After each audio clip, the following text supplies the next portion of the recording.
Hey, everybody. Have you ever taught a kid something and they remembered it right now? Later on, they forgot it. Then another time they'll remember, and another time they forget. It's so confusing. But why are kids forgetting? Why can't they, once they know it, why can't they remember it always? Welcome to Thursday Thought Junction, where we investigate the behind the scenes aspects of math and writing skills. Hi, I'm Cheri Dotterer, your brain boss and your impact learning coach.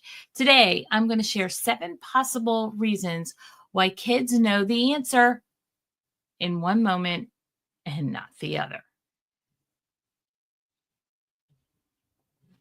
Let's get started on our 6 reasons why. So here's my first example. Letter B, D, P, and Q. The kids are with writing struggles, get them wrong all the time. They struggle, they sit, they stare at the paper. But then another time they write it out almost like automatic. What is going on? Well, my first thought to you today is that their working memory at that very moment is limited. Our brains can only hold about 4 to 7 pieces of information at one time. Hence, that's the reason like phone numbers had 4 digits at first, then they moved up to 7 digits, and now today we have 10 digits, but they're grouped in groups of 3 and 4. Even though they have 4 at first, then added 7, and now added 3 more, they're still in groupings of 3 digits. So when you rattle off your phone number, you'll rattle off the area code, blah, blah, blah, and then you'll do those first 3 digits, those numbers, blah, blah, blah, and then you'll do the last 4, blah, blah, blah, blah, blah. And it becomes automatic. Your brain doesn't have to think about it. It's because our brain learns in chunks. Our brain learns chunks of information. So when we have the word band or bread, for instance, when we're breaking that down and we make it so that we have to think about each letter, B, A, N, D, or B, R, E, A, D, bread. We have to stop and our brains get out of that automatic sequence, and other vessels and other parts of our brains kick in to help us slow down and think. It's not automatic. Which brings me to our second point. We talk about forgetting, but forgetting is necessary. There's a thing called the Ebbinghaus effect. It's where we'll forget about 70% of what we learned that day, and we're like, we remember only like 8% in the first 24 hours. That's why spaced repetition, interleaving, varied practice are so essential to our students. We need to keep coming back to it. In 2021, Scott Small, he's a neurologist. He wrote this book called Forgetting: The Benefits of Not Remembering. And I have a couple quotes from the book. We need to forget because we need our forgetting to balance our memories. Very interesting thought, isn't it? We need to forget because we need our forgetting to balance our memories. Quote number 2, forgetting is more important than remembering. What? Forgetting is more important than remembering. Because when we remember, we actually embed better neurological connections in our sulci and our gyrus. And so those of you who are I just said 2 techie words and you're going, what? Those are what make the brain look like it has curves and shapes, and it like kind of goes down inside. That's what those are. Those are the points of the brain that help give it more surface area, so to speak. So one technique that helps you with remembering is journaling. I know our kids are struggling to write. You don't want to add journaling to it, but believe me, you don't have to journal with a pencil and paper. You can journal with a text-to-speech app on your phone. The iPhone even has an app on it that's called Journal. Okay, point number 3, cognitive overload.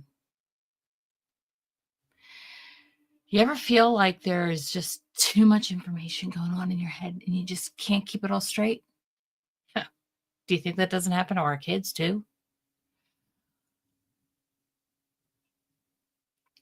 One of the things about lesson planning is if we invert the way we teach, where we teach indirectly first and then directly, it kind of primes our kids' brains for learning, and the cognitive overload calms down. So what do I mean about this? So I had a kid this morning, and it was the first time we met. So she didn't know me too well. Mom was there, but I wanted to get information from her. Asking her a little bit about herself. Asked her something basic, like, how old are you? What grade are you in? Getting to know her that way and just trying to get her to interact with me a little bit. And then I asked her this question. I said, what do you think about when you think about 100 lockers? She looks at me. She looks at her mom. She looks at me again and went, like, what are you talking about? I said, think about it. When you think about 100 lockers, what do you think about? And we finally got to the discussion of the hallway at her middle school where we have 100 lockers going down each side. And what are some of the things about the lockers that she remembers? Where's hers? Where's her friends? Things like that about lockers before I even started talking about what I wanted to talk about that day. Kind of got her in that thought process and kind of got her anxiety down a little bit, which we're going to talk about here in a moment. Got her anxiety down a little bit so that she could then engage in the cognitive demand that was required to do the mathematics that we were working on that day. Point number 4 is shallow versus deep learning. If students only memorize facts, the information stays in their short-term memory. But if we move it to long-term memory, we have to add things like hands-on activities, storytelling, making emotional connections. I needed to make an emotional connection with that student about lockers before I could even engage her in the locker scenario.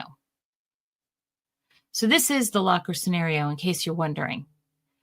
We have 100 students and 100 lockers. Tell me about that. She looked at me. She was still not quite getting it. All I wanted to do was have a conversation with her. So all we were trying to do is initially have that conversation about lockers and 100 students and 100 lockers. I asked her, so what could the teacher do with 100 students and 100 lockers? Give everybody a locker? She kind of like looks at me with that kind of voice and like, yeah, exactly. Every student gets a locker.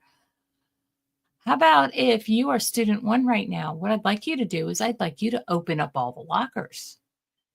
But I can't do that. They have come. Let's just take off the combinations, the locks right now. Okay, so you're going to go through and you're going to open all the lockers. Now you become student number 2. Now I want you to open every other locker.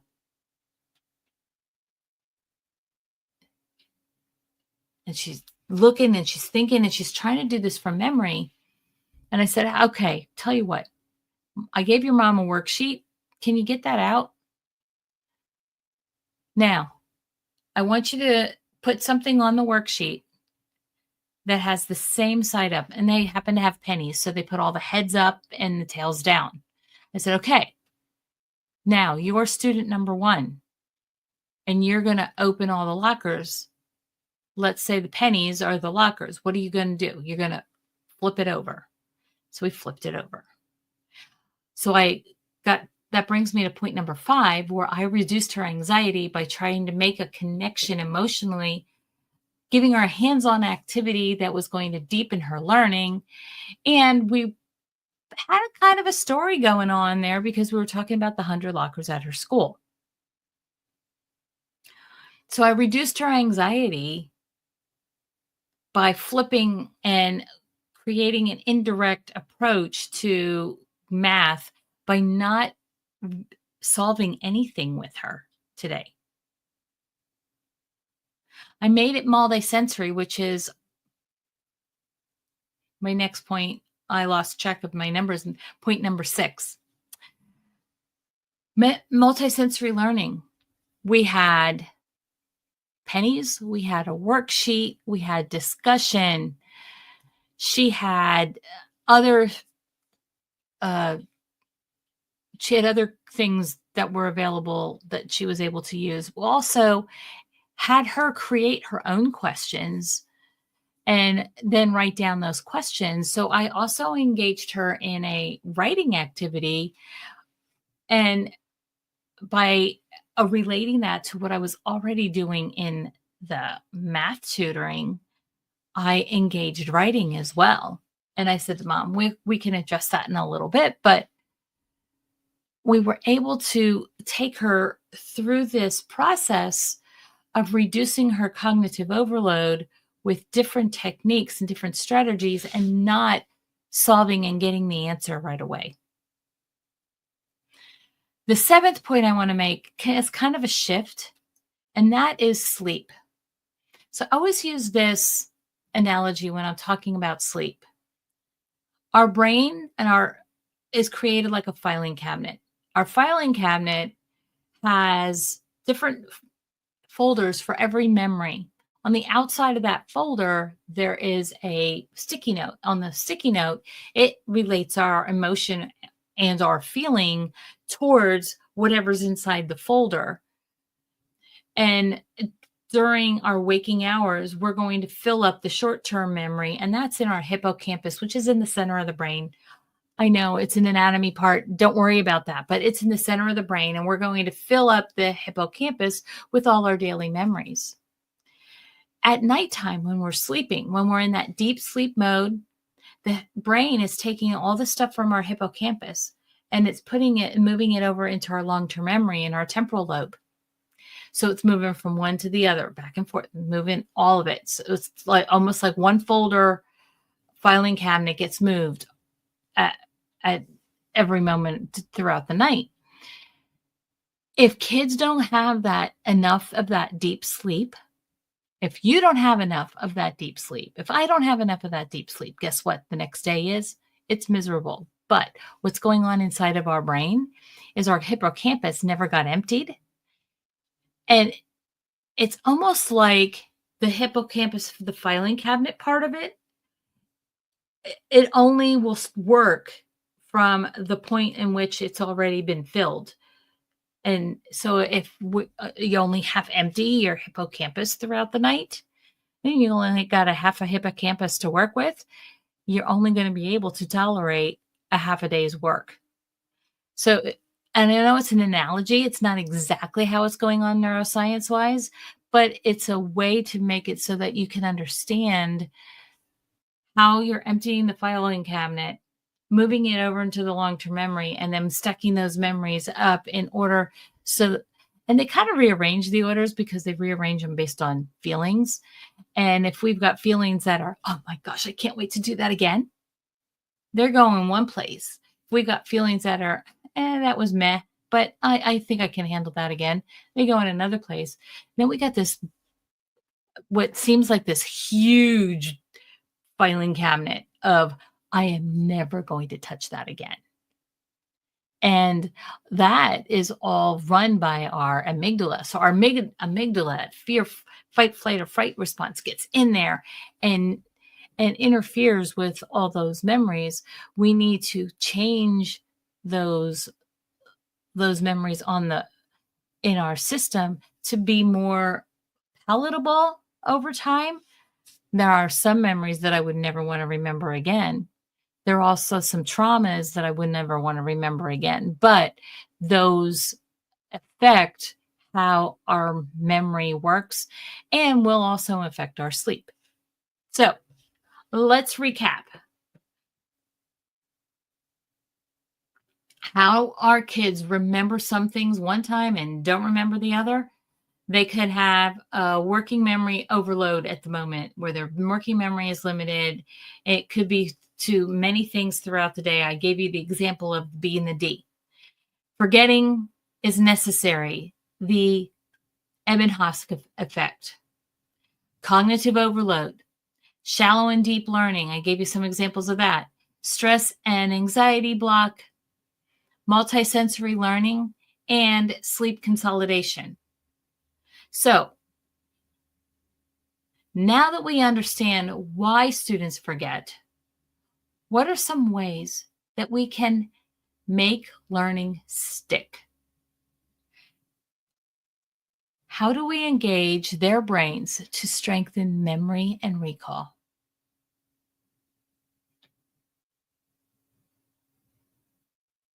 How about this one? Have you ever had an example of the kid suddenly remembering something that happened weeks ago that you're going, what? So this example, Jonalee talks about this one all the time. When she brings up one of her tasks for like the second time after they haven't seen it for several weeks. Oh, you were wearing those pink shoes that I just love. I love it when you wear them. Or another kid's going, you were wearing this or this. And it talks a lot. They make the association to that visual, what they saw. But there's more coming next week. So next week, we're going to be talking about how do we engage our students' brains to help memory and recall. Thanks for being here on Thursday Thought Junction. You can see me every week at 4 o'clock. This has been Cheri Dotterer, your Brain Boss Impact Learning Coach. See you next week.